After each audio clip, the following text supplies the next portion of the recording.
Alguna vez te has detenido a pensar que lo que realmente te mueve cada mañana? Que lo que le da sentido a tus días? Ho vamos a hablar de un tema que a muchos incomoda, pero que es fundamental para una vida plena, el propósito. Vamos a explorar la vida de quienes parecen vivir sin uno, de quienes navegan a la deriva en el océano de la existencia. Imagina por un momento esas personas que llenan sus horas con conversaciones que no van a ninguna parte.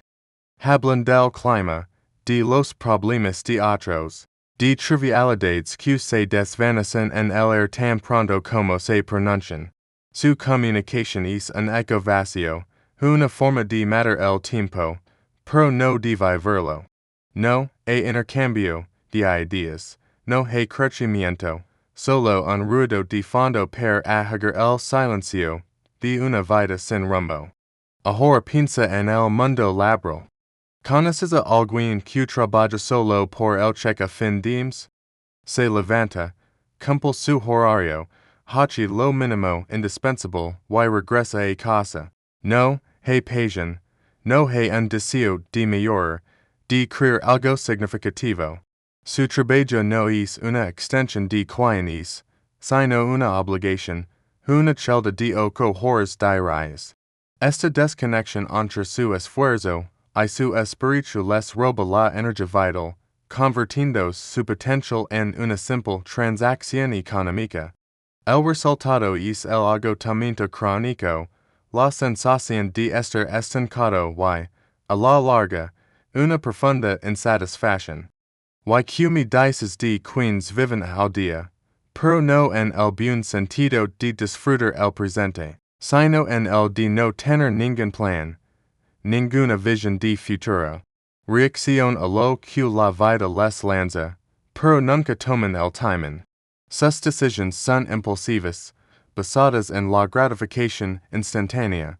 Compran lo que no necesitan, comen lo que les apes sin pensar en su salud y postergan todo, o que requiere esfuerzo.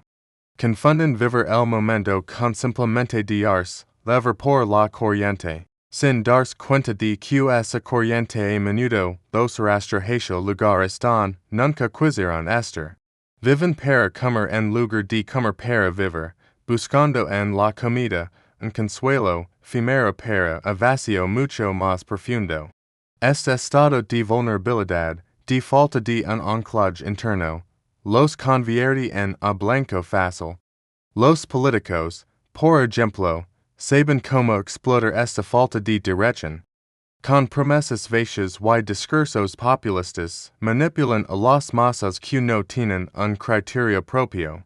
Les ofrecen soluciones simples a problemas complejos y les dan un enemigo a quien culpar. La persona sin propósito, en su búsqueda desesperada de algo en que creer, se aferra a estas ideologías sin cuestionarlas. Se convierten en peones en un juego de poder que no entienden y que, en última instancia, no les beneficia en absoluto. Les dan un falso sentido de pertenencia a cambio de su libertad de pensamiento. De manera similar, la religión, que para muchos es una fuente de consuelo y guía, puede convertirse en una trampa para quienes no tienen un propósito propio. En lugar de usar la fe como una herramienta para el autoconocimiento y la mejora personal, se entregan a la ciegamente. Aceptan dogmas sin reflexionar, delegan su responsabilidad moral en una figura de autoridad y esperan que una fuerza externa resuelva sus problemas. La espiritualidad, que debería ser un viaje interior de descubrimiento, se transforma en un conjunto de reglas rígidas que les impide crecer. Siguen rituals vacíos, buscando fuera lo que solo pueden encontrar dentro. Entonces, ¿cuáles son las consecuencias de vivir así, sin un per que? La primera y más evidente es la infelicidad crónica. Una sensación persistente de vacío, de que algo falta. Es como estar en un banquet sin tener hambre. Ves la vida pasar, pero no la sabrías. La segunda consecuencia es el estancamiento. Sin un norte, no hay movimiento, no hay progreso. Los días, los meses y los ecos se vuelven una repetición monótona. Y la persona se mira al espejo y ve la misma versión de sí misma que hace una década, pero más cansada.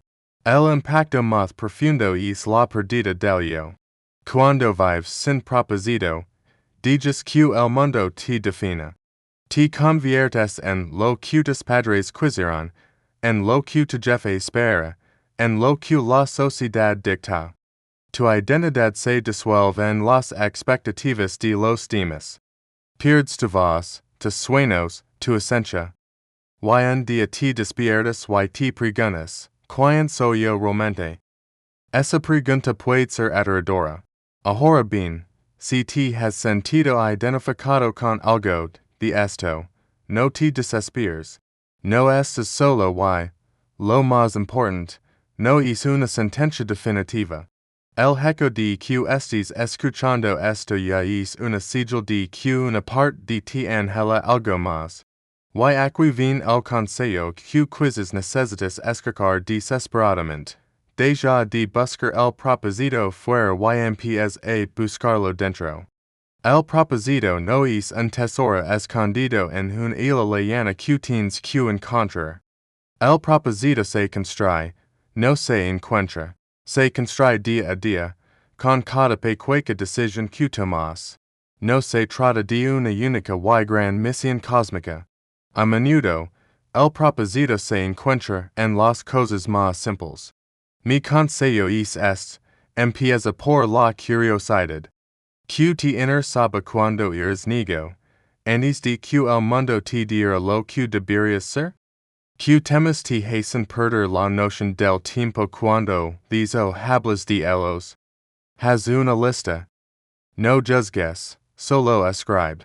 Puede ser cualquier cosa, la jardinería, la historia antigua, ayudar a los animales, la tecnología, la música.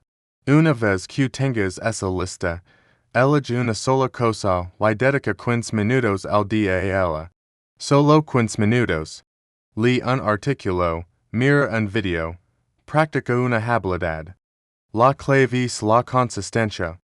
Estos pequeños actos de curiosidad son como semillas. Al regarlas cada día, empezarás a ver que el de ellas germina. Segundo, conecta con los demás de forma genuina. En tu próxima conversación, en lugar de hablar del clima, haz una pregunta real. Pregúntale a alguien que es lo que más la apasiona, que ha sido el mayor desafío que ha superado. Escucha de verdad. Al conectar con el propósito de otros, empezarás a sentir la resonancia del tuyo propio. Tercero, cambia tu enfoque del tener al ser. En lugar de preguntar que quiero tener, pregúntate en quién me quiero convertir. Quiero ser una persona más compasiva, más valiente, más creativa, más disciplinada. Cada día, toma una pequeña acción que te acerque a esa versión de ti mismo. Si quieres ser más valiente, haz esa llamada que te da miedo. Si quieres ser más creativo, escribe un párrafo o dibuja algo, en crees que es malo. Y finalmente, entiende que el propósito no es estático. Evoluciona contigo. El propósito que tenías a los 20 años puede no ser el mismo que a los 40 o a los 60. Permitid cambiar. Permitid crecer. La vida no es una línea recta, es un espiral ascendente de aprendizaje y descubrimiento. Vivir sin propósito es como navegar sin brújula ni estrellas. Puedes moverte, pero no estás avanzando. Estás a merced de los vientos y las corrientes. Construir tu propósito es construir tu propia brújula interna. Te dará dirección en la calma y estabilidad en la tormenta. Te permitirá desear a lo que te desvía y sí a lo que te nutre. No esperas una revelación divina. El propósito se revela en la acción, en el servicio, en la conexión, en la creación. Empieza hoy. Empieza pecueco. Preguntate. Q pecueca achian, puedo tomar en las próximas 24 horas para ser un poco más yo mismo. La respuesta esa pregunta es el primer paso en el viaje más importante de vida, el viaje de vuelta a ti. Gracias por acompañarme en esta reflexión. Si es mensaje te ha servido de algo, compártelo con alguien que crees que necesita escucharlo. Why no olvides suscribir para seguir explorando juntos estos temas que nos hacen más humanos. Hasta la próxima.